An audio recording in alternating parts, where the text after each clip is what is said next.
começar a nossa primeira mesa com Mulheres em Números. A primeira participante é Aninha Linares, que ela é publicitária, pós-graduada em gestão cultural, atua há 19 anos na área e em 2014 fundou a Bandeira Branca Produtora, empresa que realiza eventos e filmes. Ela é gestora da Casa Botanicar, que é uma loja de plantas, chás, galeria de arte feminina e sede do Elas Festival. Cadê a Aninha? Não chegou? Ah, sim!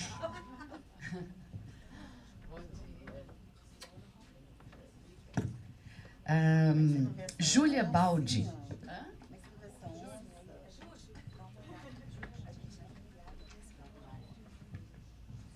Peraí, gente, que minha folha tá em todo mundo. A Júlia Baldi é pesquisadora musical. É Julie.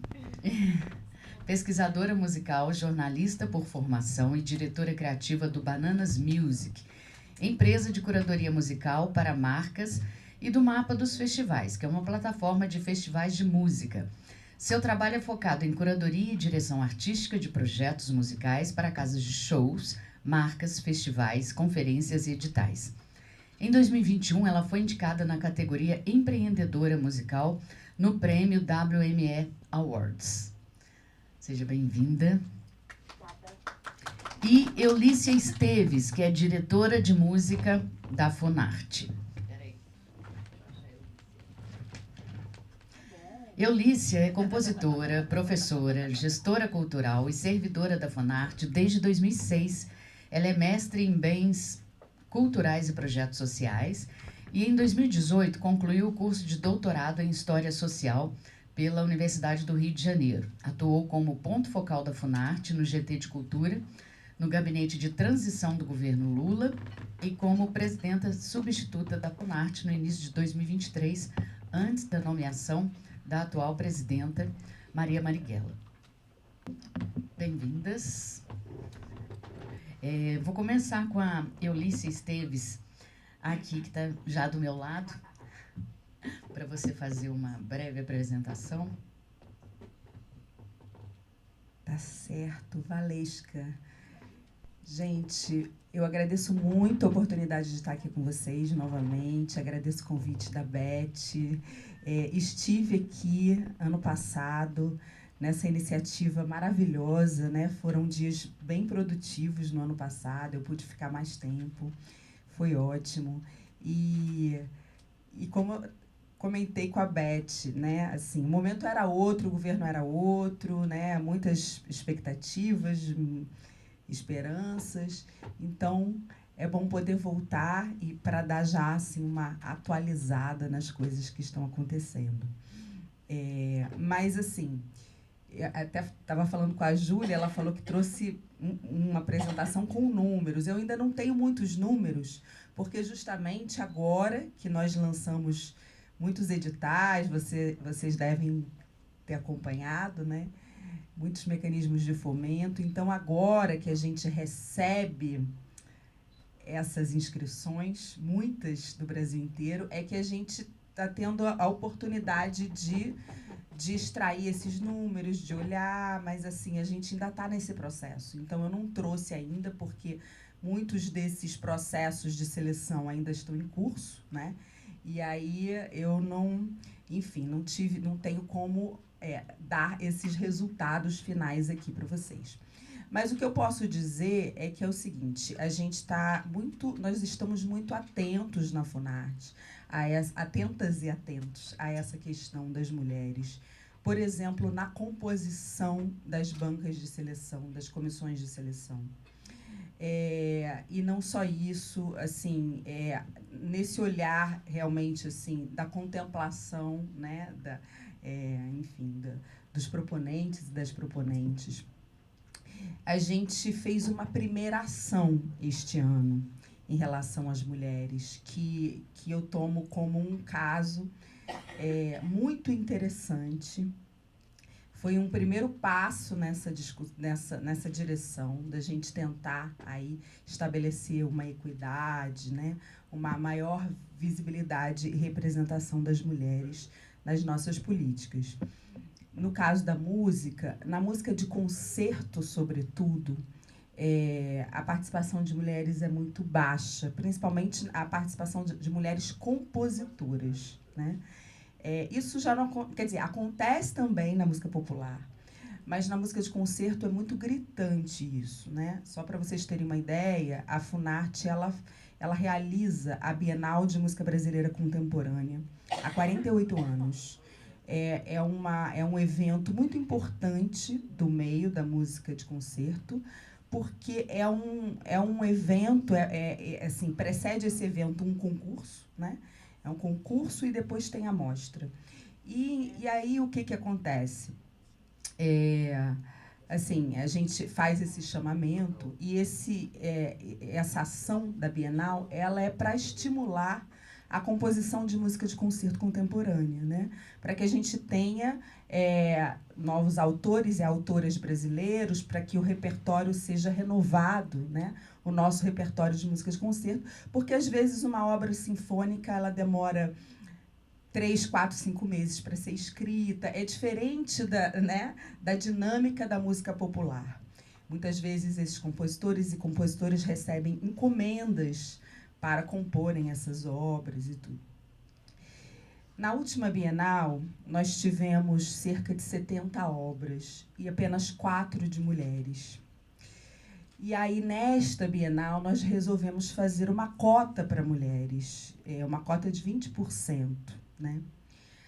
E divulgamos muito isso entre mulheres. Olha, se inscrevam. Muitas nos diziam assim, a gente fica tímida porque a gente acha que as portas não estão abertas para a gente, sabe? E a gente fez uma campanha para que as mulheres se inscrevessem. Ainda assim, nós tivemos 458 obras concorrentes e 40 de mulheres. Ou seja, aumentou o número bastante, mas ainda assim é muito pouco. Você vê, é cerca de 10%, né, das inscrições. Então, a gente percebe que a gente tem que atuar aí fortemente. Por causa da cota, nós teremos 10 obras de mulheres, são 54 obras. Bom, tivemos cotas também para pessoas negras, para pessoas com deficiência, outras cotas também, porque a gente quis realmente chacoalhar esse meio da música de concerto, né? Que ainda é muito masculino e, enfim, e é ainda considerado muito elitista também, tudo. Então, teremos 10 obras de mulheres. Isso reflete que ainda há um caminho muito grande a ser percorrido. No caso dos outros mecanismos, o que a gente vem observando é que há um meio a meio, assim, pelo menos nas inscrições dos nossos editais. Há uma coisa entre, 50-50. E a gente busca também contemplar na mesma proporção. Mas a gente, em breve, terá mais números, e aí eu estou curiosa para ver os outros números trazidos também. A gente faz, Julie, a gente fazia um edital de apoio a festivais de música, e agora a gente faz também o de eventos calendarizados. Aliás, só uma pequena propaganda. Ontem nós lançamos a Bolsa Pixinguinha de Música, tá, gente? Que é de circulação nacional. Estejam atentos. As inscrições vão ficar abertas só por 30 dias. Então, é outro mecanismo que nos dará números também para analisar esse panorama, essa situação toda, né? A gente tem que ver a situação das artistas, mas também, né, das proponentes. Muitas são empresas. E quais são as empresas encabeçadas por mulheres, né? Técnicas, a gente sabe que a situação, né, do pessoal técnico também, enfim, merece uma atenção, das profissionais das áreas técnicas. E é isso, gente. Eu estou aqui para colaborar, para debater, para ver né, os outros números, das outras colegas aqui de mesa, e para a gente avançar nesse sentido da valorização,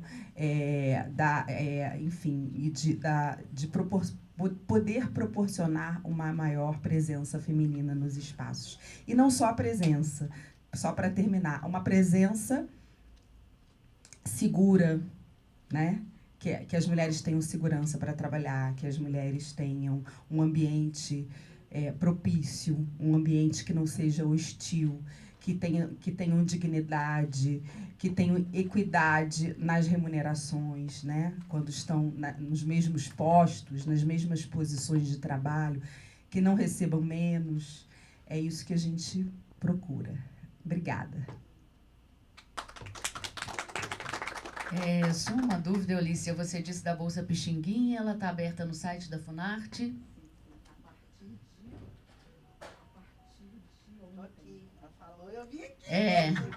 Passa aí para quem quiser. Então, está no site da Funarte, abriu ontem e vai até o dia 30 de novembro. Vai até o dia 13. Ontem foi 13? Foi. De 13 a 12. De dezembro. Ótimo. Então, agora vamos ouvir a Aninha Linares. Tem microfone aí? Tem. Oi, tá funcionando? Tá. Oi, gente. Então, eu sou a Aninha Linares. Eu gosto de começar fazendo uma autodescrição. Eu sou uma mulher branca, tenho 45 anos, tenho cabelo louro na altura do queixo, uso franja. Hoje eu estou vestida com uma bermuda e um top pretos, tênis branco e uma camisa com estampa de onça. Então, né, vou falar um pouquinho de como é que surgiu essa história minha com elas. Eu trabalho já com produção cultural há 20 anos. E aí trabalhei fixa, trabalhei como freelancer, trabalhei em diversas áreas, assim, já passei por música, teatro, cinema, artes visuais, enfim, um pouquinho de tudo. E aí, a maior parte dos projetos que eu trabalhei eram projetos de homens, mas trabalhei com muitas mulheres inspiradoras por toda a vida, assim. E aí, até que em 2017 foi quando eu comecei a, né, eu falei, gente, eu queria ter um projeto meu, assim, né, uma coisa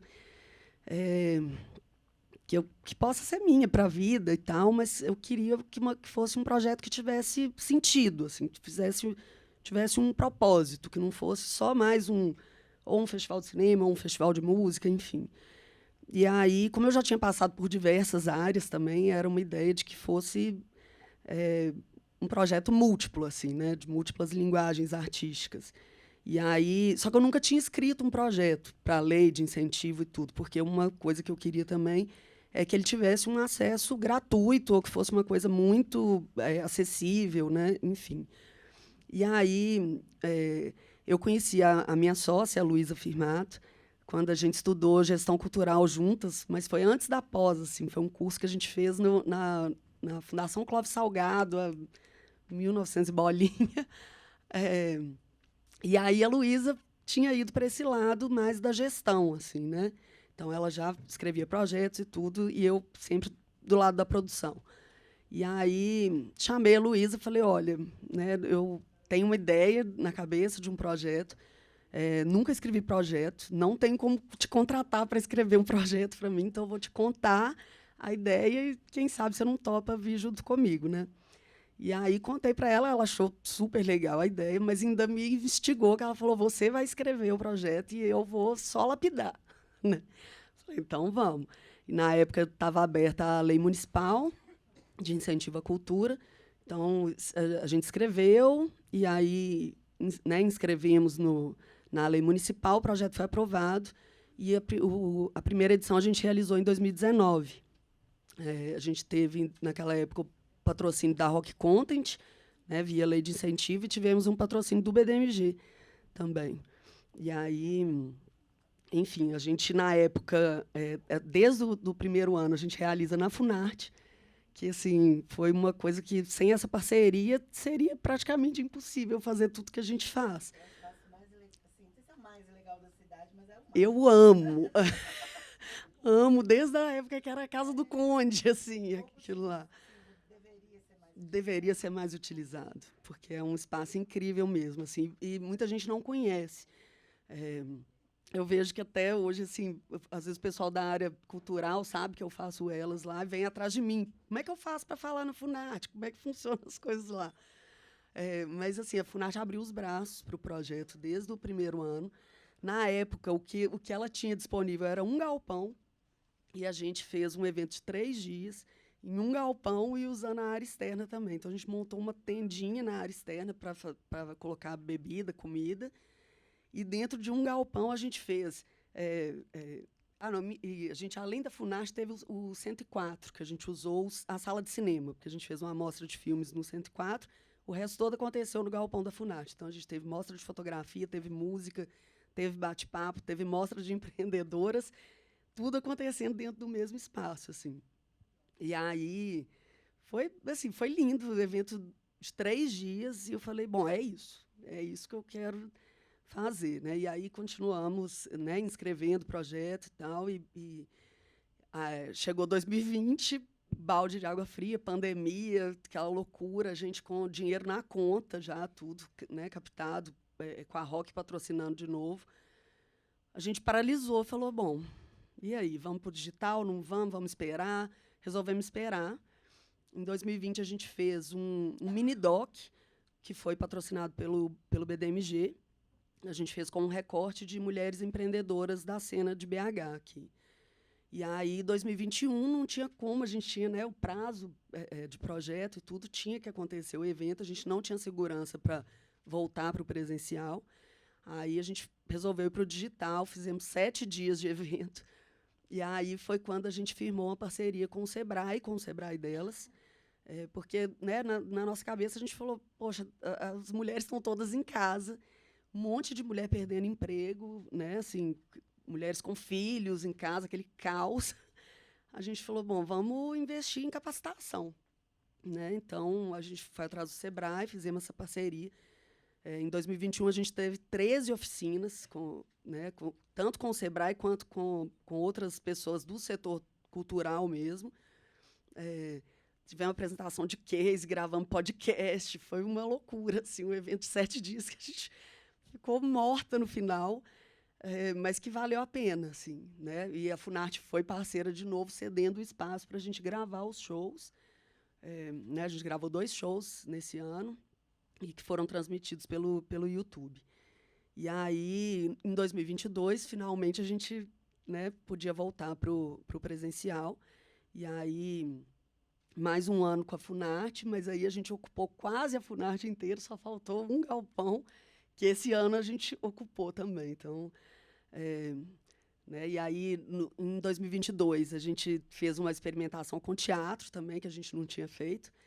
E aí, para esse ano, não dava para fazer tudo. Então, esse ano, a gente voltou para o audiovisual e não fez teatro.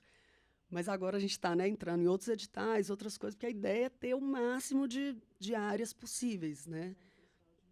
É um festival. O Elas é um festival feito por mulheres, né, assim, mas é para todas as pessoas. E aí, a ideia é que as mulheres sejam sempre protagonistas, né, em todas as áreas. Então, o que a gente mais acaba tendo homem são nas bandas, né? Assim, as mulheres são sempre protagonistas, mas muitas bandas formadas por homens. Mas as outras áreas é praticamente só, né, mulheres trans, pessoas não binárias e tal. Então, né, mas assim, esse ano, por exemplo, a gente teve mostra de fotografia, teve mostra de filmes, teve mostra de empreendedoras, mostra de artes visuais, música, né?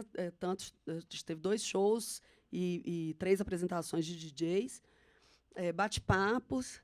Aí, então, bate-papo e oficina a gente manteve no digital esse ano, porque é uma forma de atingir, né, outros territórios também, fora de BH. E o restante todo aconteceu presencial na Funarte. E a gente já está, inclusive, com o espaço reservado para fazer no ano que vem, lá de novo, porque é um lugar que a gente ama fazer. Eu falei, a gente só sai da Funarte a hora que não couber mais lá. Sim. Mas, basicamente, é isso. Assim, de números, eu tenho poucos números, até fiz um pouquinho aqui, vou até ler para vocês aqui rapidinho. Fiz tipo um apanhado aqui de todos os anos. né? Então, tipo, o Elas, nesses 4 anos, né, a gente já teve 10 shows, 4 apresentações de DJs, 2 mostras de artes visuais com um total de 26 participantes, 3 performances artísticas, 20 oficinas, 5 apresentações de cases, 5 gravações de podcasts, 2 mostras de cinema com um total de 35 filmes exibidos, 10 papos com elas com um total de 34 participantes, 2 apresentações de espetáculos infantis, 1 mostra de teatro com a apresentação de 3 micropeças, 4 mostras de fotografia com um total de 133 participantes, 4 mostras de empreendedoras com um total de 122 participantes e um mini-doc. Então, resumindo, o que a gente fez em 4 anos foi isso. Obrigada. Agora, a Julie Baldi, que é pesquisadora musical e jornalista, também diretora da Bananas Music. Oi, gente, bom dia. Eu tenho a apresentaçãozinha. Será que a gente passa agora? Pode, vamos começar. Né? Ela tem uns 10 minutinhos. E eu acho que daí depois a gente pode conversar sobre. Então, eu vou falar exclusivamente sobre mulher. Ai, obrigada. Ai, me ensina aqui como é. Aqui. Tá. Vamos ver. Falar sobre a presença feminina nos festivais de música. Porque eu tenho essa plataforma que se chama Mapa dos Festivais. Eu não sei se todo mundo já conhece, mas eu tenho um videozinho para passar para vocês. Tá funcionando, não. Que eu acho que é melhor passar o vídeo do que ficar falando, ficar mais dinâmico, né? Então, vamos lá.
Quem já conhecia o mapa? Só para eu ter um... Opa, legal.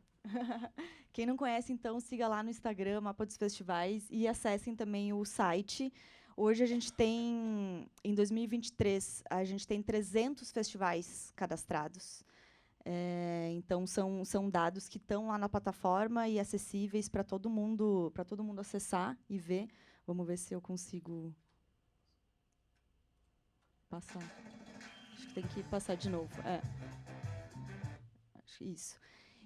Então, eu vou meio que traçar uma linha do tempo, assim, bem rapidinho, dessa presença feminina nos festivais de música no Brasil. Porque a gente já tem... Eu vou falar dos dados de 2023 do mapa, mas antes dele teve... Agora deu? Você voltou. É o outro botão. Eu vou conseguir, gente. Eu vou conseguir. Mas antes eu vou trazer outros dados que vieram antes de 2023, até para a gente perceber o quanto a gente evoluiu ou não. Não, spoilers, a gente evoluiu. Então, eu trago aqui a pesquisa da Tabata Arruda, ela que está aqui, maravilhosa, e vai falar para vocês depois. Ela que também já fez parte do Mapa dos Festivais lá no comecinho. E, de 2016 a 2018, ela analisou 76 festivais. Né? Então... Deixa eu ver se eu consegui. Deu. E, ao longo desses 3 anos, ela descobriu que a participação de mulheres não ultrapassou 20%. Né? Então, teve aí 12% lá em 2016, 15% em 2017, 20% em 2018, e em 2019 ela refez essa pesquisa e descobriu que teve ali também, né, um aumento de 3,5%. Né? E ainda que isso demonstre um crescimento, ainda tem festivais, né, que têm 0 presença de mulheres nos festivais. Aí a gente passa para até 2019. Né? Aí, em 2022, o Coquetel Molotov, o festival lá de Recife, fez também uma pesquisa. Eles analisaram 20 festivais. E eles descobriram também que estava, não sei se vocês lembram, né, mas o ano passado teve a volta dos festivais e com um line-up super repetido. Né? Todo mundo percebeu isso, né, que repetiu pra caramba. E elas descobriram que desses 26 artistas, pelo menos 3 tocaram, né, em festivais repetidos. Então, desses 26 artistas, 15 eram homens e 11 mulheres. Né? Então, a média aí da presença feminina ficou em 42%. E uma coisa interessante também do ano passado é que a mulher que estava lá no palco, normalmente ela era cantora solo e de MPB, mais pop ou MPB. Né? Então, Duda Beat, Marina Sena, Cel, eram mais mulheres em carreira solo. Aí, em 2022, a gente também teve a volta do Rock in Rio, que foi, né, aquela volta triunfal de todos os festivais. Eles voltaram aí com um festival gigantesco, com mais de 250 atrações, e também teve o Dia Delas, do Rock in Rio. Né? Então, eles fizeram pela primeira vez na história, né, do Rock in Rio um dia que só tinha mulher em todos os palcos. E, apesar de eles trazerem um palco, né, todos os palcos um dia inteiro só dedicado a mulheres, apenas 20% no total era. Então, assim, ainda é muito baixo. Né? Então, foi, inclusive, o menor percentual, né, do Rock in Rio até então. É muito baixo mesmo. Em 2022, a gente também teve uma iniciativa do WME, que vocês devem conhecer, que é o Women's Music Event, e as meninas lançaram o selo Igual, que é essa iniciativa que visa gerar equidade de gênero nos line-ups e também nas equipes, né, de empresas que trabalham com música. Então, esse selo ele convida essas iniciativas a terem equidade de gênero, a terem 50% aí, né, não só de mulheres, né, mas pessoas trans, não binárias. E a gente vê vários festivais aderindo a esse selo, né, do ano passado para cá, que também é muito legal. E daí a gente chega em 2023. Então, em 2023, o MAPA fez, né, especialmente para trazer aqui para o simpósio também esses dados, a gente analisou a presença de 1.465 artistas em 65 festivais. E esses foram os resultados. Então, a gente teve um aumento, né? Então, se a gente for comparar. Então, aqui a gente trouxe que, em 2023, presença de homens, né, 56,5%, mulheres 34%, o misto, né, o híbrido, 8,7%. Então, esse misto seria, por exemplo, Tuyo. Tuyo é uma banda de 3 integrantes, 2 mulheres e 1 homem. Então, né, vai para essa estatística do híbrido. E a gente também computou 0,5%, cerca de 6 artistas não binários. E aqui é o slide mais importante dessa apresentação, que mostra um pouco dessa comparação, né, da pesquisa da Tabata, de 2016 a 2019, e a pesquisa do MAPA, em 2023. Importante fazer um disclaimer aqui de pesquisa, que os festivais que a Tabata também analisou de 2016 a 2019, muitos não existem mais. E os artistas também mudam, né? Muitos artistas não existem mais e outros, né, existem agora em 2023. Então, claro que não estamos comparando exatamente maçãs com maçãs aqui, só para deixar bem claro, mas é um panorama da presença, né? Então, a gente vê que teve, sim, um aumento, né? Então, em 2023, a gente tem aí 34%. É o ideal? Não é, mas, pelo menos, a gente está tendo uma mudança aí. E aqui a gente traz os festivais com maior presença feminina no line-up em 2023. A gente teve o Rock the Mountain, a gente vai falar dele um pouquinho mais para frente, mas ele que puxou também a régua, porque ele teve uma presença de 100% de mulheres esse ano. E também temos 2 festivais que são dedicados, né, como o Girls e o Festival Latinidades.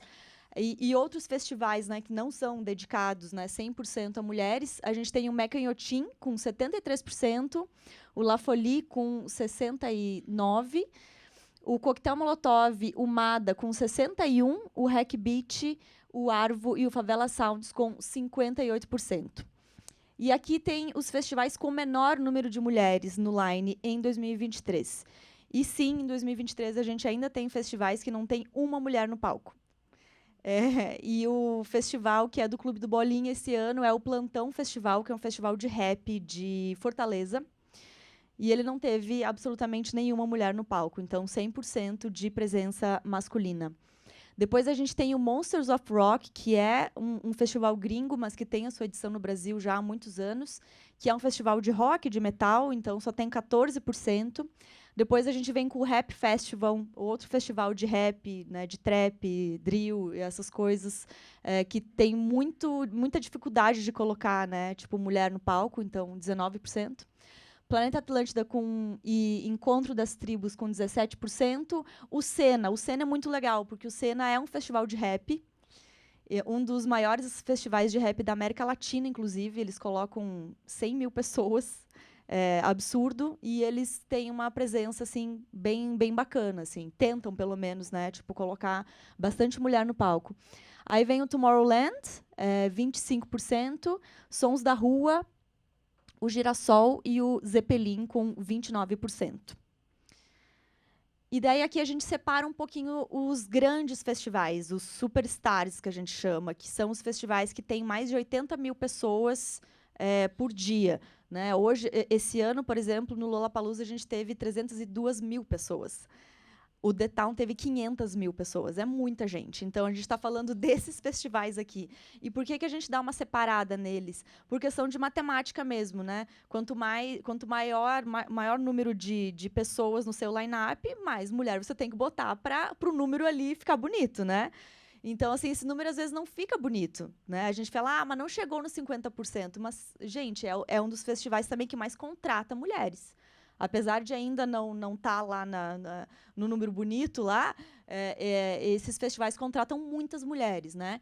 Então a gente tem, claro, o Rock the Mountain, o Hack Beat também, né? Por ser um festival gratuito no meio do carnaval, 80 mil pessoas. Então ele também está aqui nesses grandes festivais.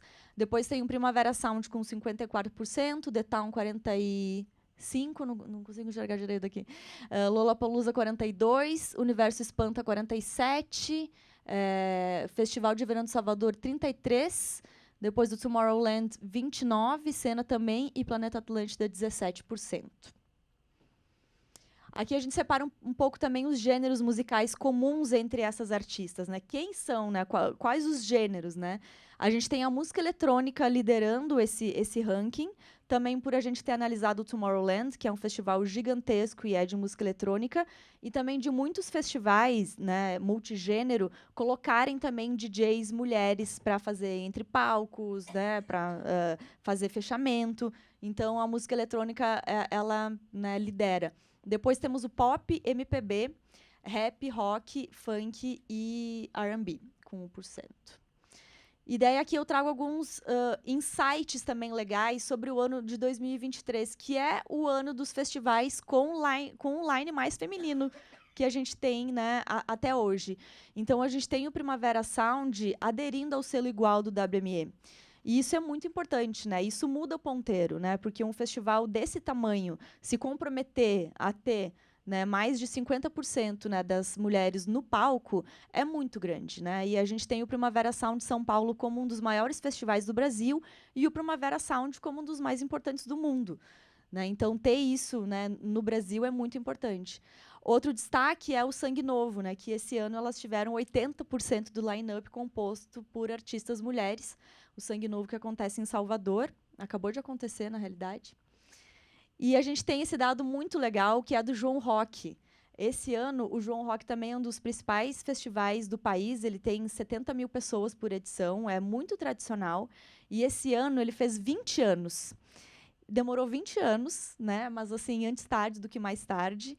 Esse ano eles colocaram um palco especial, né, para representatividade feminina. E colocaram mulheres em todos os palcos, tipo, foi uma evolução muito grande. E vale lembrar que em 2019 o João Rock tinha apenas 4% de presença feminina, né? Tinha uma mulher que era a Pitty, só ela tocou. E em 2023 subiu para 33,3%. Gente, é muito legal, né? Muito foda. Parabéns, João Rock. E temos aqui o Lola, né? Tipo, presença feminina é a maior do festival, mas ela ainda são as minorias, né? Tipo, é isso, a dificuldade dos grandes, né? Bateu ali em 42%, né? Mas ainda é a maior presença feminina da história do festival, ou seja, tá evoluindo, né? Não, pelo menos não andou para trás.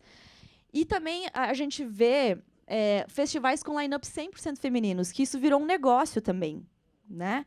Pode ter um monte de crítica também ao redor disso, mas isso nos ajuda a mudar esse ponteiro, né? Como o Festival Girls, que é um festival da T4F, que é uma super empresa, mas ele tem um festival, né, que esse ano já está na sua segunda edição, recebem 20 mil pessoas, e eles têm um line-up, né, 100% feminino, já é a segunda edição, e também é muito legal, né? Mais palcos aí pra gente.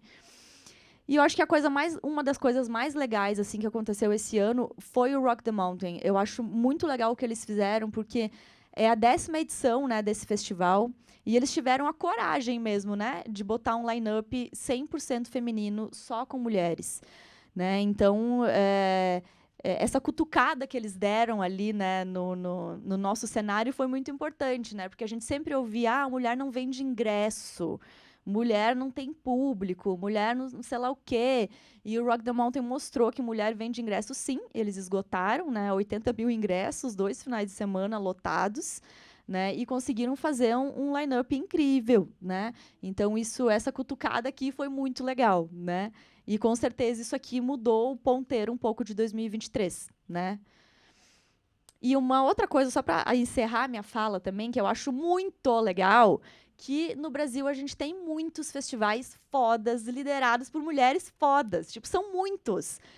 Eu destaco aqui a Ana do Coquetel Molotov, porque ela, acho que foi uma das mulheres que, desde muito tempo, ela tem a equidade de gênero no festival dela. O Coquetel Molotov foi um dos primeiros festivais brasileiros a receber o selo Que Change, que é tipo a iniciativa igual que nós temos aqui no Brasil. Ela é uma iniciativa europeia, então eles têm esse selo já há muitos anos.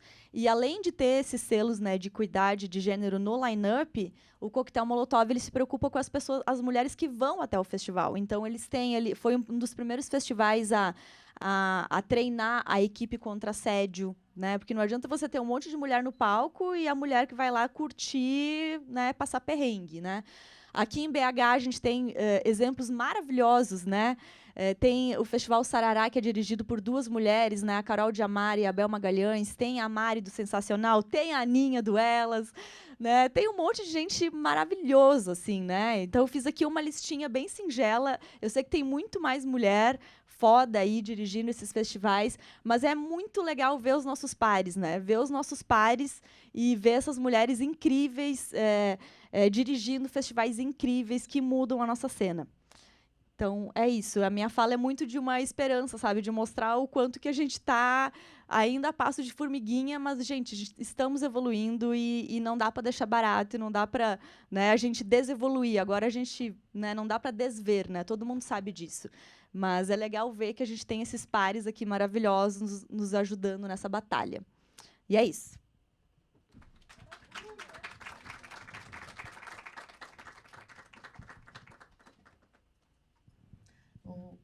Júlio, eu queria abrir com uma pergunta para você. O mapa dos festivais, pelo vídeo que apresentou, ele é voltado para o público, né? Ele é para o público final, sim. Existe, por exemplo, um mapa dos festivais para que as artistas consigam também se localizar e se inscrever, festivais que recebem inscrições de novos nomes, ou isso tudo fica só na mão da curadoria? Por enquanto, a gente adoraria também, né? Ter, tipo assim, adoraria, né? Mas a gente, por enquanto, é muito pequeno, né? Então, a gente prefere fazer bem feito o mapa dos festivais, né? E dar toda essa visibilidade para os festivais, né? Então, hoje, como é que é o nosso modelo de negócio? A gente vive para o público final, né? Para o fã de música, para o fã de viagem, mas os festivais nos contratam para ajudar a criar conteúdo sobre os festivais e para expandir o público. Mas a gente tem ali, né, nos nossos desejos, chegar também até isso. Mas, por enquanto, a gente está trabalhando, né, para os festivais ficarem mais conhecidos. Também, né, sair um pouco desse eixo Rio-São Paulo. A gente faz questão de mapear festivais de todo o território mesmo, né? Norte, Nordeste, extremos e interiores. Mas a gente vai chegar lá. Mas, né, a Funarte tem essa plataforma aí. Eu vi a Eunice puxando aqui para a gente ainda está muito incipiente, mas a gente está justamente agora dando uma incrementada para lançar em breve os nossos cadastros. Vocês já encontram, já está na internet isso. Só que está de uma maneira muito, assim, como eu falei, embrionária, porque é uma seção do site da Funarte que se chama Dados Abertos, porque é até uma obrigação nossa, né? É uma obrigação de todo órgão público por causa enfim, da lei da transparência, né, e do princípio da publicidade. Então, nós temos hoje em dia ainda é uma planilha de Excel, mas em breve não será mais uma planilha de Excel, será justamente um banco de dados mais bonitinho, mais organizado. Mas o nosso público não é o público de vocês. Então, a gente não entra nessas informações. Aliás, eu sou fã do Mapas.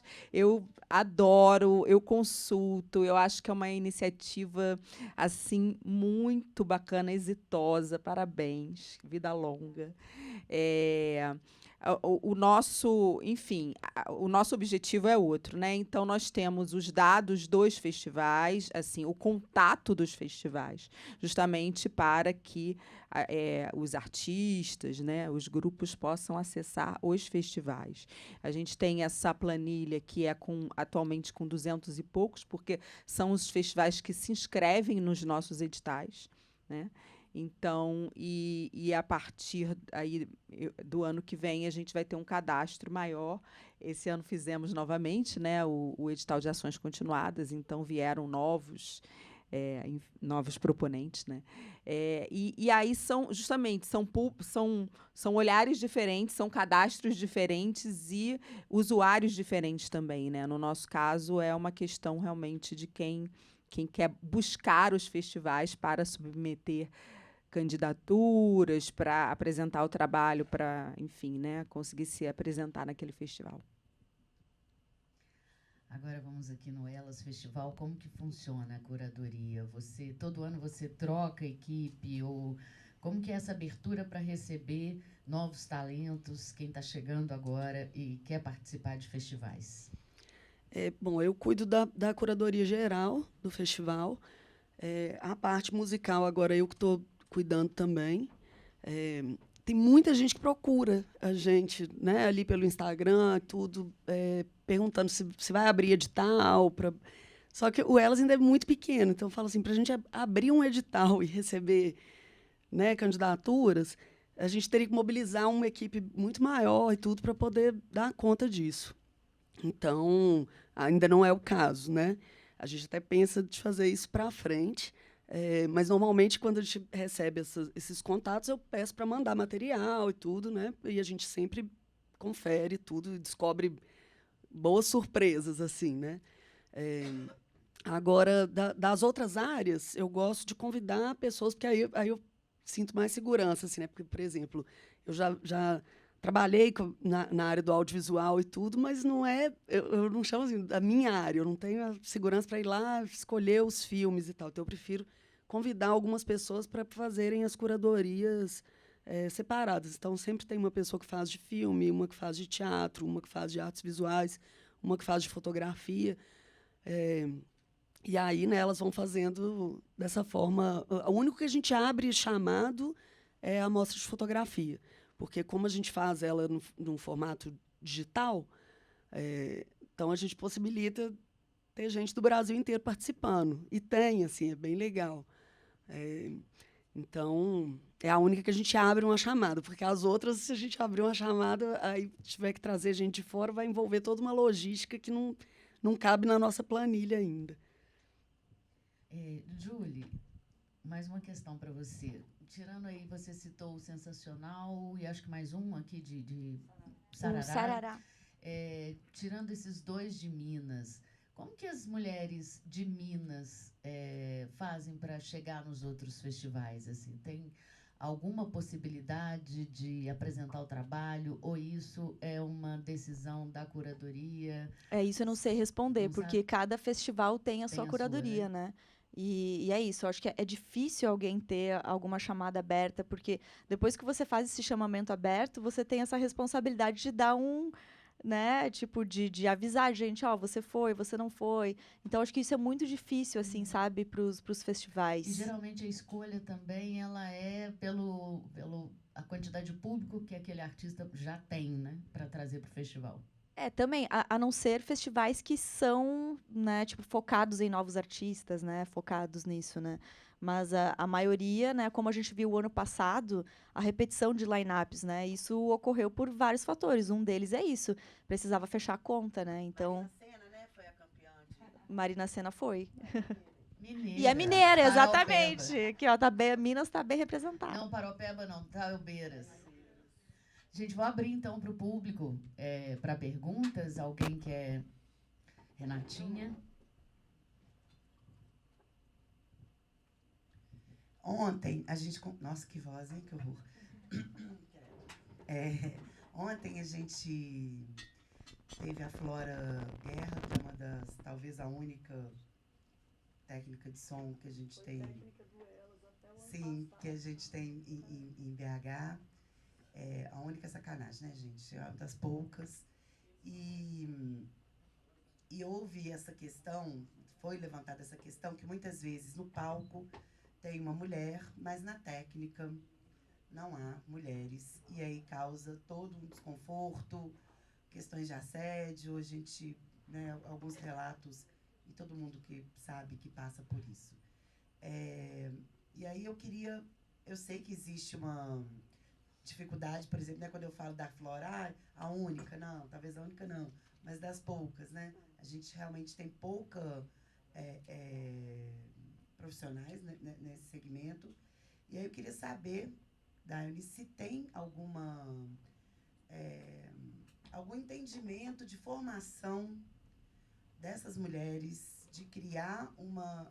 Eu não digo nem só das mulheres, além, né, apesar da gente estar nesse enfoque, mas de criar um segmento que seja mais especializado, porque se fala muito em... a cadeia toda estuda, as mulheres têm que se superar todo ano, fazer os melhores festivais, fazer uma ótima plataforma. E o que a gente vê aí são muitas vezes técnicos que vêm repetindo uma prática que nem é que caiu em desuso, não deveria nunca ter sido usada, né? Então, se tem algum entendimento que a gente precisa fortalecer, porque esses ambientes, não só no line-up, mas a gente precisa de um ambiente seguro até para essas mulheres estarem em cima do palco.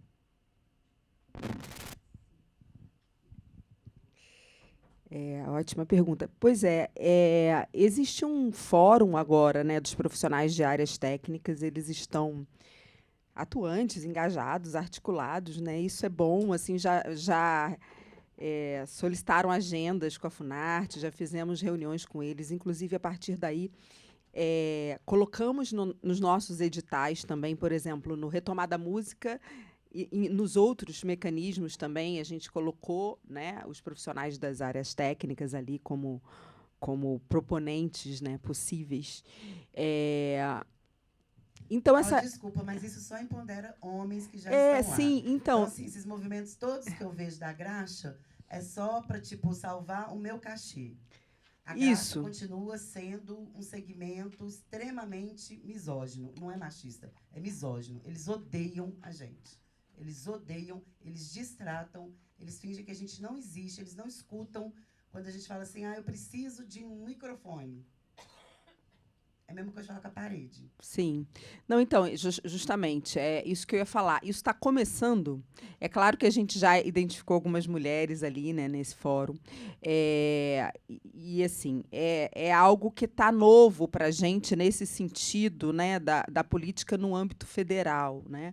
Então, a Funarte, ela tem um centro técnico, a gente está querendo fazer uma articulação entre centros técnicos estaduais, né, as escolas técnicas, discutir a formação técnica, e já há ali algumas mulheres que a gente vê como vozes ativas, né, chamando atenção justamente para essa questão. A gente não conseguiu ainda aprofundar, né, nesse sentido, e aí é muito importante que você falou da questão da formação, né?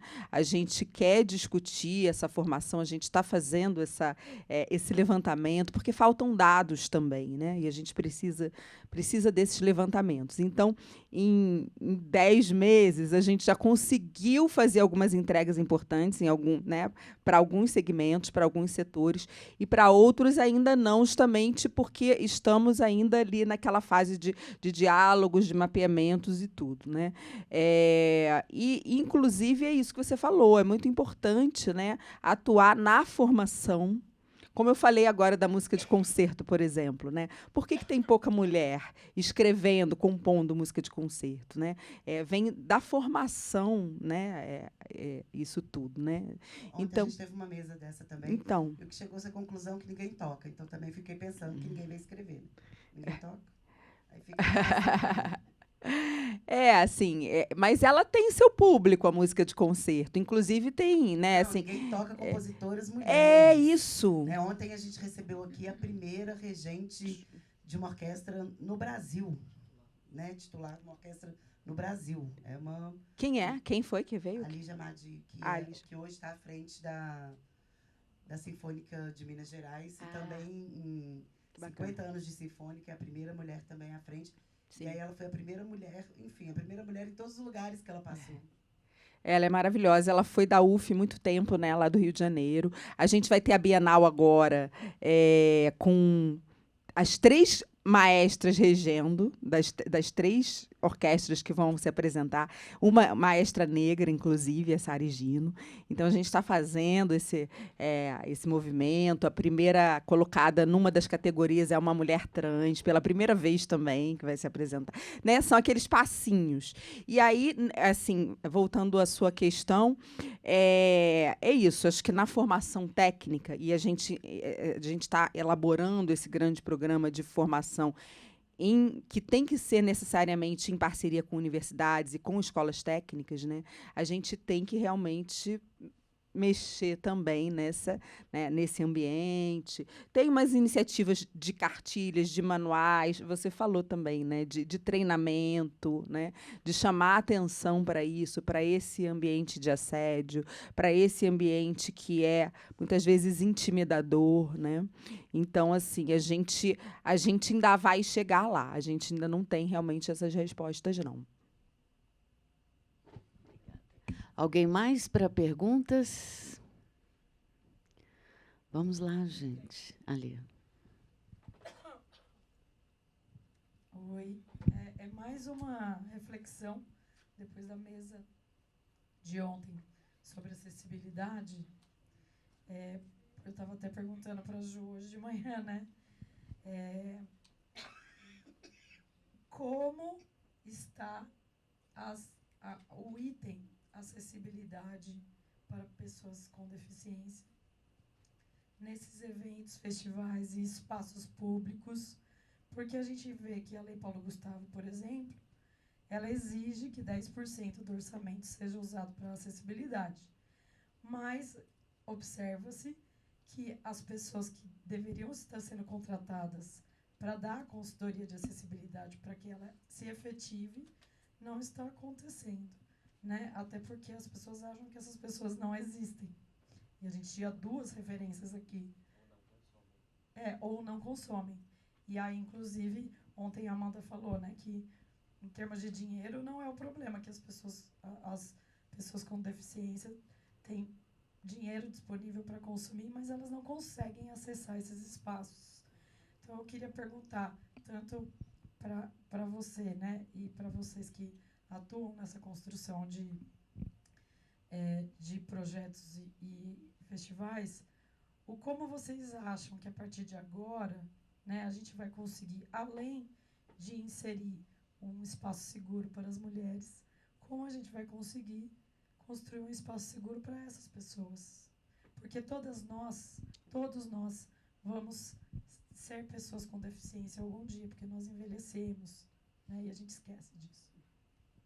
Não, isso eu acho que é um ponto importantíssimo de qualquer projeto, né? Não só de festivais, mas, assim, claro, de festivais importantíssimo. O Elas, como tem uma planilha muito pequena, porque as ações de acessibilidade é um investimento alto, né? Assim, eu não falo não é nem um custo, é um investimento, porque quando você faz, você, né, consegue atrair essas pessoas para participarem do seu evento. Hoje em dia, a gente faz só Libras, que a gente tem no palco e nos bate-papos. Agora, a gente aprovou um projeto agora na planilha da estadual, que a gente já está ampliando, aí já vem com audiodescrição, já vem com outras, né? Acho que, assim, sempre que você tem uma verba maior, isso tem que estar pautado, assim, né? A gente teve os filmes que a gente exibiu esse ano, todos tinham legenda. Então, assim, a gente é pequeno, mas já vai tentando fazer o que consegue. Mas eu acho que os editais e tudo, né, tem que exigir mesmo, né, porque a gente tem que ampliar o acesso das pessoas. Né? Assim, a Funarte, uma das escolhas da gente de fazer lá é porque o ambiente da Funarte é todo acessível, né, para quem tem dificuldade de locomoção e tudo. E aí é uma das coisas que a gente pensa também de ficar por lá o máximo de tempo que a gente puder. Eu vejo que a maioria dos festivais, os grandes, né, também tem a área PCD ali. Esse é o nosso próximo passo do mapa, é tentar mapear quem é mais acessível. Eu vejo que tem muitos produtores de conteúdo na internet também colocando ali, né? Será que festival tal é acessível? E é feito por pessoas, né? Então, assim, é elas que deveriam falar sobre isso, né? Mais do que a gente. A gente está falando aqui percepções, né? Mas uma coisa que eu lembrei, que eu achei sensacional, que veio de 2 mulheres, que é a Tashi Tracy. Eu não sei se você sabe, mas elas viajam com a Libras. Elas chegam fazendo show e elas levam uma mulher que fica no palco com elas traduzindo Libras. E eu achei aquilo incrível, assim, sabe? Aí, esses dias elas se apresentaram lá no Cineclube Cortina, que é um espaço que eu também faço curadoria. E daí as meninas subiram no palco e tinha Libras ali. Daí todo mundo, ai, que legal, né? Vocês contrataram Libras. Deu, gente, adoraria, mas não foi a gente, foi a artista que trouxe. Então eu lembrei disso agora, sabe? Porque isso é muito legal, né? Porque, tipo, cara, a artista mesmo, sabe? Tipo, elas lembraram, tipo, eu quero levar, eu quero tornar o meu show mais acessível. E foi do bolso delas, sabe? Eu achei isso sensacional. Então, na Funarte nós criamos um grupo de trabalho. A gente também tem um fórum nacional de pessoas com deficiência, que esse fórum dialoga muito com a gente. A partir daí, a gente fez um grupo de trabalho assim, com servidores de cada diretoria de dentro da Funarte. E esse grupo ele reflete justamente sobre as questões, né? Como, por exemplo, inserir a questão dos PCDs nos nossos mecanismos de fomento, nas políticas de uma forma geral. A gente também tem pensado os nossos espaços. Então, por exemplo, todos esses mecanismos, né, de fomento que a gente lançou esse ano, todos eles tiveram cota para PCD de pelo menos 10%. O MINC está fazendo isso também, já é uma orientação também que vem do próprio MINC. E a gente tem uma prestadora de serviço, uma empresa contratada, né, que é uma empresa de acessibilidade. Todos os nossos eventos tem Libras, tem, enfim, tem né, dispositivos de acessibilidade. E a gente, assim, nem todos os nossos espaços são acessíveis. Alguns no Rio ainda não são. Assim, muitos já foram reformados, né, e já são acessíveis. E a gente ainda tem esse desafio de promover, né, a acessibilidade em alguns espaços que são antigos, que são tombados e que, assim, cuja obra é mais cara, né, a reforma. Mas a gente está, assim, batalhando, a gente está caminhando nessa direção.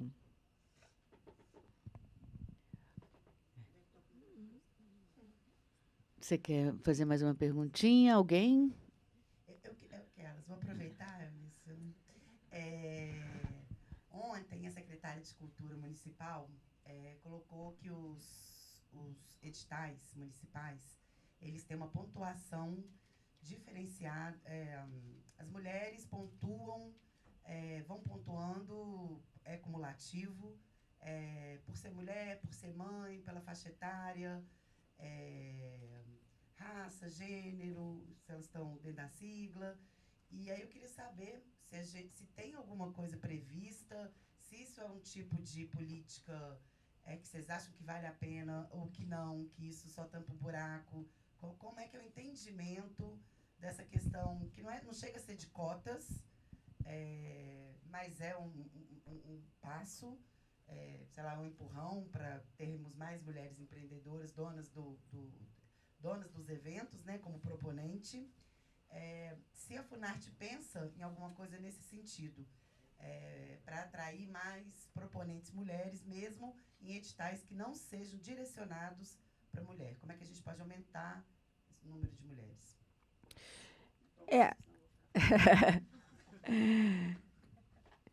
Pois é, a gente acha que isso é possível, só que assim, a gente quer primeiro ter os dados, ter os números, sabe? A gente quer justamente olhar para esse universo de dados e de informação e ver como é que a gente pode fazer isso. Em algumas áreas talvez seja mais necessário do que em outras, né? Como eu citei aqui o caso da música de concerto, porque é gritante, né? Então, assim, a gente tem que entender, né? Até realmente, assim, bom, essas empresas, por exemplo, as pessoas jurídicas, né, quais são lideradas por mulheres?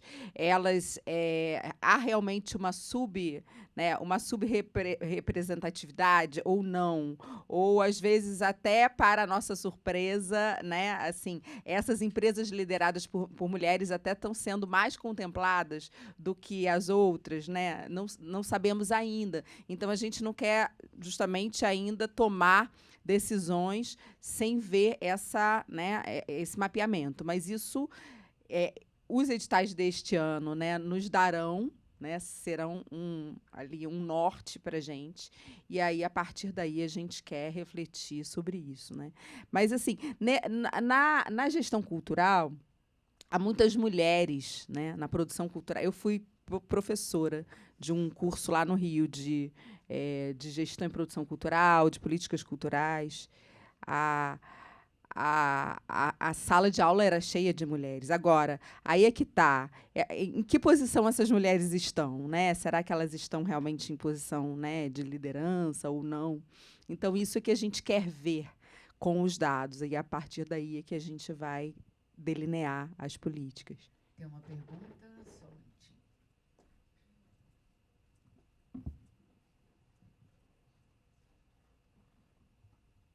Bom dia. Meu nome é Regina, eu estou na Fundação Municipal de Cultura de Belo Horizonte, na diretoria de festivais, e sou da Câmara de Fomento Municipal da área de música.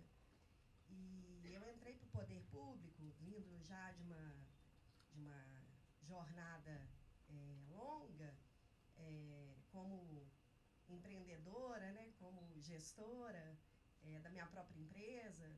Comecei muito pequena e batalhando e correndo atrás. E quando eu cheguei no poder público, eu me deparei com uma política pública para mulheres. E isso me chamou a atenção, tem me chamado a atenção. E uma discussão que eu tenho acompanhado de perto. E gostaria de fazer um relato aqui, na verdade, com essa percepção que eu estou acompanhando há 4 anos, que cada projeto aprovado, esses que passam, né, que eu tenho acesso, que são proponentes mulheres, as equipes normalmente são de 80% de mulheres. Então, quando essas mulheres, por exemplo, Flora, que estava aqui ontem, começam na técnica, que hoje são proponentes, elas geram vaga para outras mulheres. Elas propiciam que outras mulheres cheguem onde elas estão. Então, eu acho que isso, assim, é um relato, né? Nós somos multiplicadoras de nós mesmos. Isso é lindo, né? E é potente, e é isso mesmo. E eu acho que essas políticas públicas, elas precisam acontecer em todas as esferas, né? É uma alegria ver o trabalho que a Funarte está retomando agora, mas esse papel de abrir estes caminhos, né? Em termos de pontuação, como a Renata trouxe, eles são fundamentais para que a gente consiga criar brecha no sistema para que essas mulheres cheguem. Né? A gente ainda tem uma postura muito defensiva nessa área, né, das políticas, de tentar corrigir ou criar formatos de festivais que sejam, né, conversando com as equipes, que sejam mais democráticos em termos de gênero, mas a gente pode ser, né, enquanto poder público, muito mais propositivo, criando o acesso para que as proponentes cheguem nesse lugar e tragam consigo essa rede aí, que a gente sabe muito bem, como mulheres, como que a gente atua. Então, é isso que eu queria colocar aqui. Acho importantíssimo esses encontros, né, e que o governo federal tem chegado mais próximo aqui da gente. Que bom. Mas para a gente, né, deixando também esse relato aqui de uma solicitação, que isso seja feito, né, não sei se tem alguém aqui do Poder Público Estadual, mas que isso seja feito em todas as esferas, porque eu só acredito assim. É o que eu tenho visto que realmente tem acontecido para criar um número maior de mulheres na área cultural. Né? O resto a gente vai tapando os buracos, vai tentando corrigir falhas de eventos nossos, tentando debater, tentando conscientizar, mas na prática, você entregar um recurso na mão de uma mulher e ela poder redistribuir isso numa cadeia, isso é muito... não existe política para as mulheres sem recurso financeiro, né? O resto a gente debate e tudo mais, mas fica no campo mais da conscientização. É isso. Obrigada. Obrigada. Quer comentar, Ilma? Não, rapidamente, é isso. A gente tem sido provocado, estamos sendo provocados, né? E, como eu falei, atentos. As comissões de seleção, algumas têm já a maioria de mulheres e tudo, né? E é porque, claro, assim, o poder público ele recebe as demandas de todos os lados, e é isso mesmo, porque a sociedade ela tem que demandar, né? É o papel da sociedade nos cobrar. Temos que ser cobrados. Então, a gente já fez, quer dizer, a gente está fazendo, por exemplo, a política e as cotas para PCDs, as cotas para indígenas, as cotas para pessoas negras, homens, mulheres, né? Não binários, enfim. E cotas para mulheres específicas em alguns mecanismos, não em todos ainda, né? Mas assim a gente está avançando aí, né? Como Renata falou, o pessoal das áreas técnicas, enfim, são as demandas que vêm, né, nos provocando, os movimentos nos cobrando, tem que cobrar mesmo, esse é o papel. E aí, diante disso tudo, a gente tem que, justamente, né, a gente precisa ter os números ali, a gente já está na mesa dos números, né? E isso é o que falta muito, né? Dados. Outro dia, só rapidamente uma curiosidade, um repórter veio me perguntar, assim, quer dizer, ele está fazendo uma matéria justamente sobre mulheres nas bandas de música como acompanhantes, né? Que até é um tema que também é recorrente, né? Que há poucas mulheres acompanhantes de artistas, né? Há até muitas mulheres artistas, mas às vezes a banda é toda masculina. E aí ele falou assim, onde é que eu encontro esses dados? E eu falei, olha, é difícil.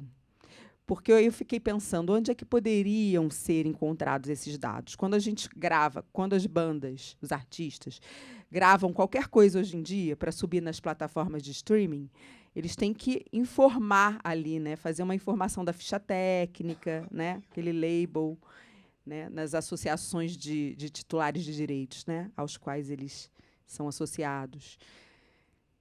Deveria ter no formulário, por exemplo, se é homem, se é mulher, aquele músico, né? A gente não tem que colocar o nome do músico que toca, todo mundo tem que informar a ficha técnica de cada single, de cada fonograma, né? Deveria ter, porque a gente não tem. Né, assim, tem a ficha técnica, quer dizer, tem a banda ali, os músicos que gravaram, mas quem sabe quantos homens, quantas mulheres, né?